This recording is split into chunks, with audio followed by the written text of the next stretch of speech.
All right, I got a great drill here that's going to help you to perfect that takeaway. I'm going to set up with a golf ball right behind the ball I'm hitting. I'm going to put a head cover about a club length width behind this golf ball, and the outside of the head cover should be in line with the balls that I'm hitting. That way, when my club drags back, and I want to start nice and slow, start with my shoulders, feel like my arms stay straight, that's going to roll it toward that head cover. And as I add a little bit of speed to that, you're going to see if I make more of a full swing here, that I can hit a nice shot and still make that ball hit that head cover. So there's a couple ways that this could go wrong and problems that I see a lot of times with players. So number one, when I do this drill, a lot of times players will pick the club up with their hands and arms. That club goes to the inside and then it wants to get steep in the downswing. So if I do that, it looks more like this, where the ball just shoots out like 100 miles an hour.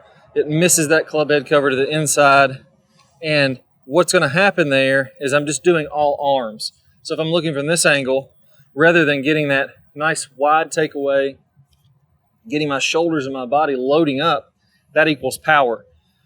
The more I turn my body early in the backswing, the more power I have because I've loaded up my body. Also, if you're not very flexible, you even want to feel like your hips are turning right off the bat too. So notice as I drag this back, my hips are already rotating. I don't want to keep those locked. If those hips stay locked in, you're cutting off a lot of the power. You're going to feel very, very armsy. When I do it the wrong way again, I'm going to pick it up with just my hands and arms. You'll see now that ball shoots to the inside. I haven't rotated my body. I haven't rotated my hips at all. I'm not going to have very much power at all when I do that. So that's the right way to do it. Now, for somebody that really takes it to the inside, for a player that really wants to get it here and then gets it steep in the downswing, here's what I'd recommend. Do a few of these where you really exaggerate. I almost feel like the club's staying a little shut. It's staying outside the hands.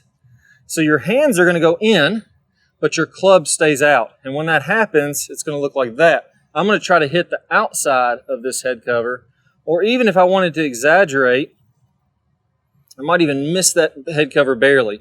What I don't want to do is I don't want to shove my arms out like that. I still want my hands going back to the inside. It's just letting my club stay outside my hands. That's going to get the momentum of the club wanting to shallow it out.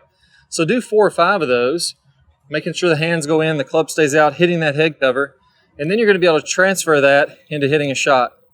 Let me hit a couple shots here, and I'll show you the swing speed, the distance with these, doing it the right way and the wrong way. Now on this first one, I'm going to pick it up to the inside. That would be that ball going back way in, shooting in. I got Quentin Patterson, one of our certified top speed golf instructors, manning the iPad here on the flight scope. I'm going to do it the wrong way here, pick it up all hands and arms, and we're going to see what happens to my distance here.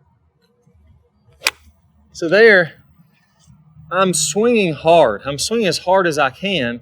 It's just where my arms and hands are doing all the work. I can't get much power on it. So it's a lot of effort and not much swing speed. So what was the speed? What was the distance on that one, Q? The speed was 86.4, and the distance was about 165 yards. Okay. You care to throw me one more of those golf balls, and I'll do one Bad toss. the right way here. So now I'm going to feel like I slide it back. I turn my body very early. I'm getting this early shoulder turn, and now let's see how fast it goes there. A little chunky on that one. It is a little distracting when you have that ball there. I'd recommend doing it more as a drill. Do 4 or 5 of them, then get rid of the ball and hit one. It's not really a big deal if you have it there the whole time. But even a chunk shot like that, how far did that one go? That one went almost 180 yards with 99 club head speed. And that was a 7-iron there. Almost 100 miles an hour club head speed. Let's go ahead and get rid of the golf ball. I'm going to have the same sensation now like I want you doing in the drill. And let's see what this final version does. There we go. And for me, even as much golf as I've played, as much as I talk about the golf swing, I have a tendency to pick it up just a little bit when I'm not swinging as well. Just doing that drill where I really feel like my hips and my shoulders go early. I let the arms really extend. Big turn early in the backswing. I killed that one. How far did that one go, Q? That one went about 189 yards with 98.7 club head speed. Yeah, so really fast club head speed, way farther on the distance. And again, when I'm doing those ones that are slower, it's slower, but I'm swinging hard. I'm putting out the effort. I just can't make the club move very fast with the wrong technique. Now, we just talked about how to start the backswing and how to really get the body turning, and that's what I call the power turn in the top speed golf system. The reason that's one of my 5 real fundamentals is because it is so important to get this rotation to be able to have any power. Now, we went over the first part of it here, which is getting that start of the backswing. I want my hips and I want my shoulders moving right away. If my hips and shoulders stay locked and I pick up the club, I'm dead in the water. Once I get them started, I want to make sure that I don't quit from there. I want to go ahead and finish the backswing. Now, there's a couple of key pieces here to make sure that you finish it and get that good turn all the way to the top, especially if you're a little bit stiffer, maybe you're getting a little bit up in age. I have a way of doing this that makes it completely free on your body. You're going to feel like you're not tight at all. You're going to feel like it's free flowing, and all of a sudden you're going to see that big shoulder turn, and it's not going to feel any tighter than what you do in your normal swing. And I'm going to give you a couple of those secrets in this preview that I'm going to play here in a second. All you need to do is go ahead and click on the card. There should be a card that pops up on the screen somewhere here. If you don't see the card, don't worry about that. Go down to the description below, click the link there. I'll give you that full power turn video. We're going to talk about how to continue it, finish it off to the top. That's the real home run. We got started on power and consistency here today by getting the takeaway right. Now let's drive it all the way home. Get that swing that you deserve, get the power that you deserve, and best of all, get it easily and freely, even if you're tight, even if you're not somebody with one of those skinny PGA Tour guys with the 6-pack abs. You're going to be able to get that great turn.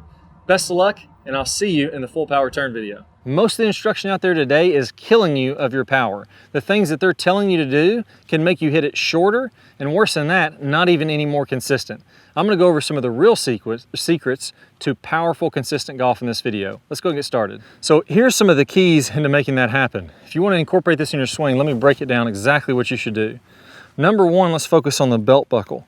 This is another big misconception. I want to keep that belt buckle facing the ball so I can really stretch out my midsection and really get loaded up.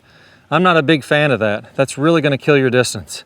In your backswing, I want to feel like that belt buckle rotates to the right and you really let your hips and legs be loose.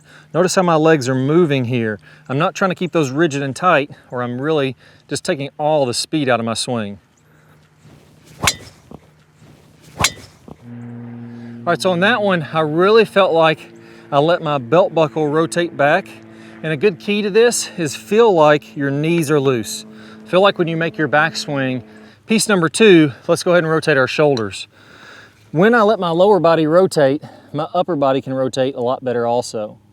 So if I let my hips move, my shoulders will move more. So here, once I've got my hips working well, I'm gonna add to that my shoulders making a big rotation. On average, on the PGA Tour, players are getting about 120 degrees of shoulder rotation. I don't see hardly anybody getting less than 90 degrees. So it starts with the hips, knees nice and loose, allow the belt buckle to rotate, and then from there, so those are two really big keys. But here's the truth. There's one thing, and if you don't do this correctly, nothing else is gonna work.